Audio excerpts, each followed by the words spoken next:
nyní se dostáváme k dalšímu testu a bude to test pH, test v podstatě kyselosti těchto nápojů. Jak je to s kyselostí a ze zásaditostí v našem organismu? V podstatě ta kyselost nebo zásaditost toho organismu, průměr je zhruba pH 7. Vlastně v lidském těle to funguje tím způsobem, že většina zase jídla a nápojů, které přijímáme, tak jsou kyselé.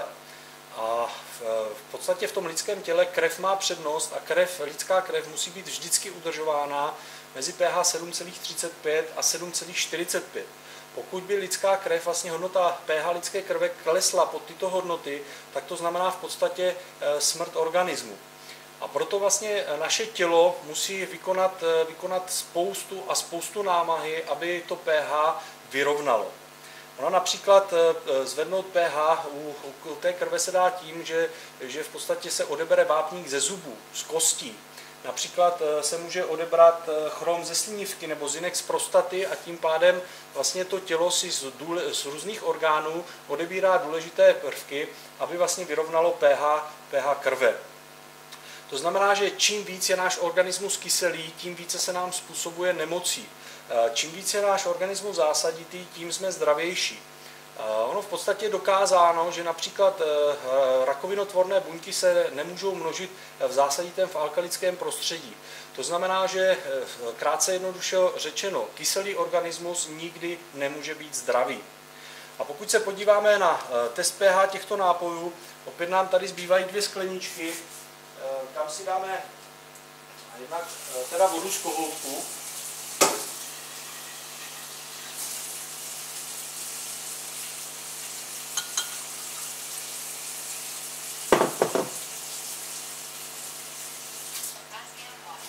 A tou poslední vodou, opět testovanou, bude voda Kangen, která má pH 9,5.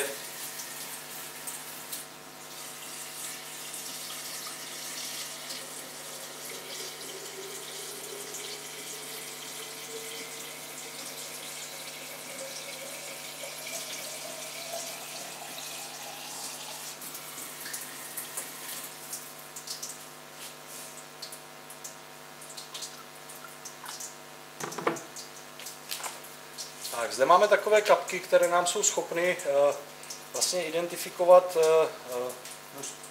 hodnoty pH v tom daném nápoji.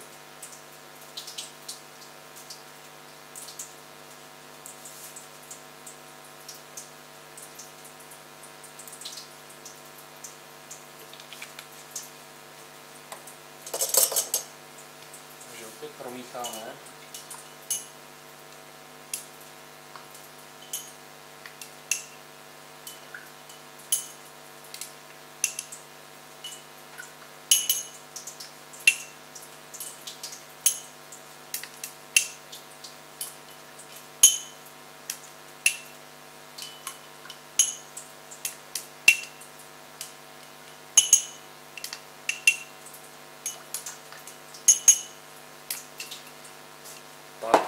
A zde na této barevné stupnici my si můžeme porovnat, jak ty dané nápoje jsou buď kyselé, nebo jak jsou zásadité.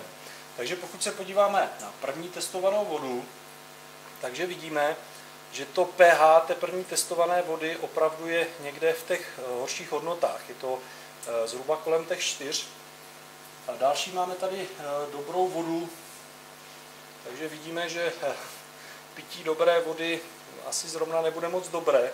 Nedělám tady žádnou antireklamu, ale tady z testu vidíme, že opravdu to pH že je kyselá. Zde vidíme dobrou vodu Perlivou, která opravdu to pH má ještě kyselější, ještě nižší. Pak tady máme vodu Evian. Tady vidíme, že už se nám přibližuje vlastně, nebo že už je malinko možná nad tím průměrem, což je vlastně pH neutrální.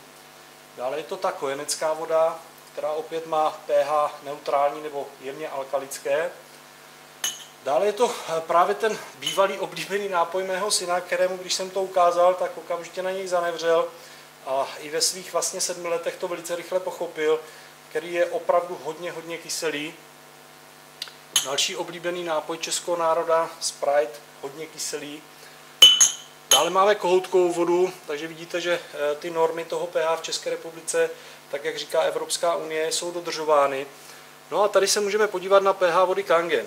Takže tady vidíme, že voda Kangen je vlastně silně alkalická, že to zásaditá voda, která je opravdu prospěšná k tomu, aby naše tělo už nevytvářelo tolik námahy a neodebíralo nám ty potřebné vlastně prvky z těch různých orgánů. Protože například, když se odebírá hodně vápníku, tak ono to časem může vést třeba k osteoporóze, k řídnutí kostí. A naopak je dokázáno, že pravidelným pitím vody Kangen došlo k opačnému efektu, že vlastně spoustu lidí například to odvrátilo od různých operací, zlepšily se jim tyto zdravotní problémy. A já už jsem mluvil o té rovnováze, o té vlastně rovnováze té krve, která musí být dodržována. Ono, jak je to s tou rovnováhou?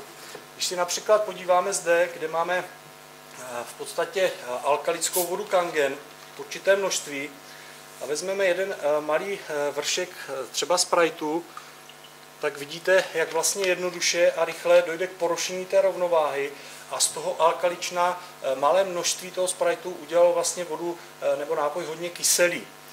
To znamená, že v podstatě se říká jedna věc, že na jeden pohár Coly nebo Spriteu nebo takovýchto silně kyselých nápojů bychom měli vypít 32 pohárů vody Kangen, aby došlo právě k vyrovnání tomu pH. Pokud se podíváme zde například na tento džbán, kde máme vodu Kangen, dáme tam teda více těch kapek, aby to bylo zřejmé.